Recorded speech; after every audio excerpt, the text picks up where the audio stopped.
নেতাজি সুভাষচন্দ্র বসুর প্রতি অসম্মানজনক মন্তব্যের প্রতিবাদে এবং কংগ্রেসের সর্বভারতীয় সভাপতি মল্লিকার্জুন খাড়গের অনুষ্ঠান মঞ্চ গঙ্গাজল দিয়ে শুদ্ধিকরণের নামে বিজেপির দলিত বিরোধী নীতির অভিযোগ তুলে রবিবার সন্ধ্যায় কুমারঘাট শহরে প্রতিবাদ মিছিল বের করে পাবিয়াছড়া ব্লক কংগ্রেস কমিটি।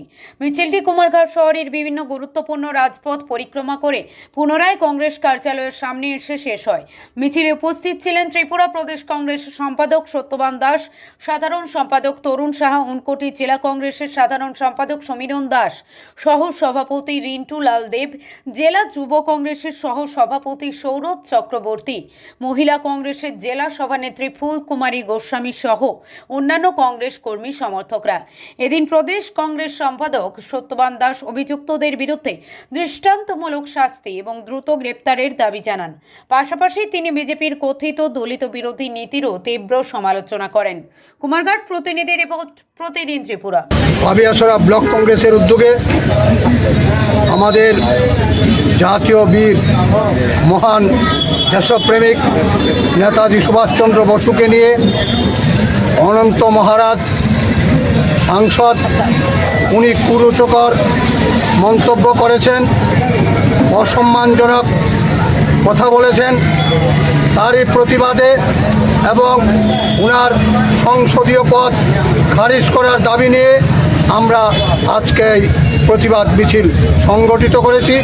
পাশাপাশি আমাদের সর্বভারতীয় কংগ্রেস সভাপতি মল্লিকার্জুন খাড়গেজি উনি উত্তরাখণ্ডের হলদুয়ানিতে একটি জনসভা করেছিলেন, যে জনসভায় এই দেশের আপামর জনগণের কথা তুলে ধরেছিলেন, যে জনসভায় ছাত্র সমাজের উপর কেন লাঠিচার্জ করা হলো, তাদের ন্যায় দাবির কেন লাঠি দিয়ে দমিয়ে দেওয়ার চেষ্টা করা হলো, এই দেশের নাগরিকদের অধিকার নিয়ে, এই দেশের অর্থনৈতিক অবস্থাকে নিয়ে, এই দেশের রাজনৈতিক অবস্থার বিশ্লেষণ দিয়ে এক জনসভা করেছে।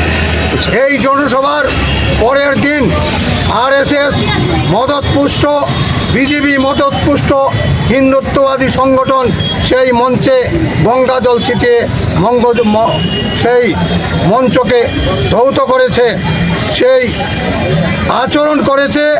এটা অত্যন্ত নিন্দনীয়।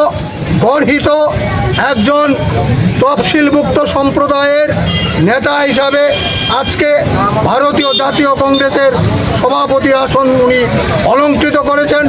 শুধু মল্লিকার্জুন খাড়গেকেই অপমান করা হয়নি, এই দেশের তফসিল জাতিভুক্ত সমস্ত মানুষকে, তার তদুপরি এই দেশের পিছিয়ে মানুষকে, এই দেশের এসটি, ওবিসি সমস্ত বর্ণগোষ্ঠীকে এই ঘটনার মাধ্যমে আরএসএস এবং হিন্দুত্ববাদী সংগঠন অপমান করেছে। তার প্রতিবাদে আমরা আজকে এই মিছিল সংগঠিত করেছি এবং যে সমস্ত হিন্দুত্ববাদীরা এই ঘটনার সঙ্গে জড়িত ছিল তাদের গ্রেপ্তার করে উপযুক্ত শাস্তির আমরা দাবি জানাচ্ছি।